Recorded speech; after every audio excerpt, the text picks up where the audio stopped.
राधे राधे सभी को। माघ मास में जो भी शास्त्रोक्त विधि से स्नान, व्रत व दान करता है, उनके ऊपर भगवान विष्णु और महालक्ष्मी जी परम प्रसन्न बने रहते हैं।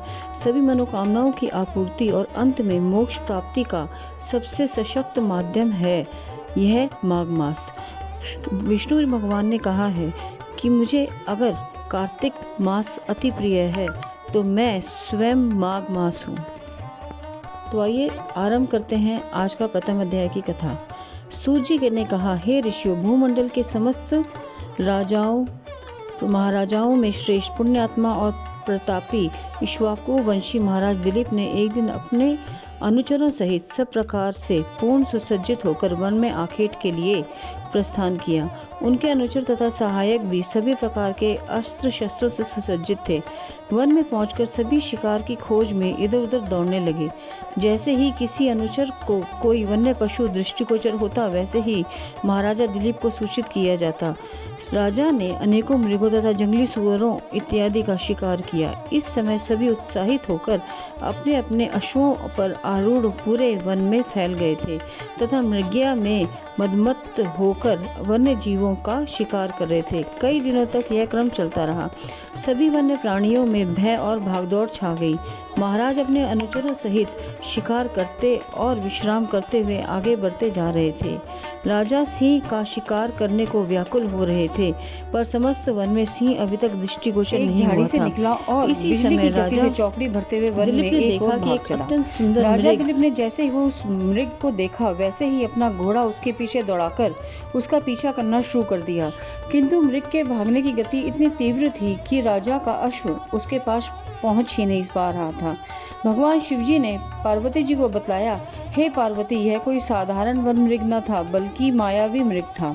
कभी वह मायावी मृग वायु की वेग से उड़ता हुआ प्रतीत होता और कभी लंबी लंबी छलांगे और कुलांचे भरता हुआ वन में अदृश्य हो जाता। आखेट करने का अवसर ही प्राप्त नहीं हो रहा था। इस प्रकार अत्यंत कठिन मार्गों से गमन करता हुआ वह मृग राजा को भ्रमित और श्रमित कराता हुआ कठिन और दुर्गम मार्गों से भागता रहा और अत्यंत दुर्गम लता गुल्मों और से आच्छादित कंटकाकीर्ण प्रदेश में घुसकर अदृश्य हो गया। राजा भी मृग के पीछे पीछे अपने अनुचरों सहित वन के उस दुर्गम भाग में प्रविष्ट हो गए, परंतु अब वह मायावी मृग वहां से लुप्त हो चुका था।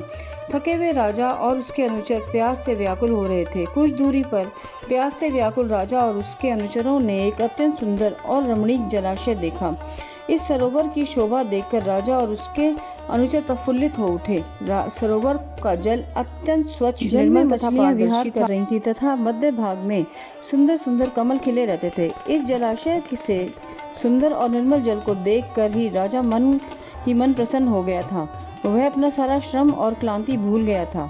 सभी अपने अपने अश्वों से उतर गए और उन्हें जलाशय के किनारे वृक्षों से बांधकर विश्राम करने लगे। थकावट दूर होने पर सबने सरोवर में स्नान किया और मध्याह्न संध्योपासना करके भोजन किया। भोजनोपरांत राजा अपने अनुचरों सहित सरोवर के वृक्षों की छाया में विश्राम करने लगे।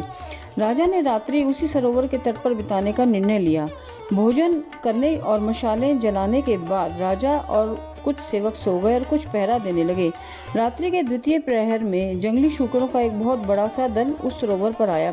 शूकरों ने जल में घुसकर सरोवर के कमलों का जी भरकर भक्षण किया और जल पीकर अपनी भूख व प्यास मिटाई। उन पर राजा के शिकारी जल और कमलों से अचानक दल अपनी भूख और प्यास शांत कर बाणों से भयंकर आक्रमण कर दिया। अनेकों शूकर मारे गए। इससे राजा के अनुचरों, शिकारियों तथा सैनिकों में प्रसन्नता की लहर दौड़ गई। राजा ने मरे हुए शूकरों को घोड़ों पर लदवाया और नगर के लिए प्रस्थान करने को कहा। महाराज दिलीप दल बल सहित जैसे ही प्रस्थान करने को उद्यत हुए, उन्होंने अपने सामने एक अत्यंत तेजस्वी और दैवीय आभा संपन्न तपस्वी को देखा। राजा अश्व से उतरकर आदर सहित ऋषियों को शीश नवाकर प्रणाम करके खड़े हो गए। वह तपस्वी कोई और नहीं थे बल्कि महर्षि वैखानस थे। उन्होंने अपनी उग्र तपस्या तथा व्रतों की दिव्य शक्ति द्वारा महर्षि पद प्राप्त किया था।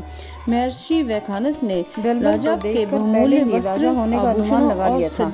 महर्षि ने गंभीर स्वभाव में कहा, राजन, इस पवित्र और संपूर्ण व्रत युक्त माह में आप इन वन्य प्राणियों का संहार कर रहे हैं। यह बड़े ही खेद और दुख की बात है। यदि आप जैसे श्रेष्ठ राजा भी मांस, मदिरा और मृग्या में लिप्त रहेंगे तो संसार का क्या होगा? साथ ही आपको स्वर्ग की प्राप्ति कैसे होगी? इसलिए यदि तुम स्वर्ग प्राप्ति की इच्छा रखते हो तो माघ मास का स्नान प्रयागराज आदि दिव्य तीर्थों पर करो तथा माघ मास की महात्म्य कथा को पूर्ण श्रद्धा और भक्ति पूर्वक सुनो। हे राजन, इससे निश्चित रूप से आपका कल्याण होगा और आपका उद्धार होगा और आपको इति स्वर्ग की श्री प्राप्ति पद्म होगी। पुराणे माघ महात्म्य में प्रथमो अध्याय समाप्त है। कल सुनेंगे द्वितीय अध्याय सुबह 6:30 बजे। धन्यवाद।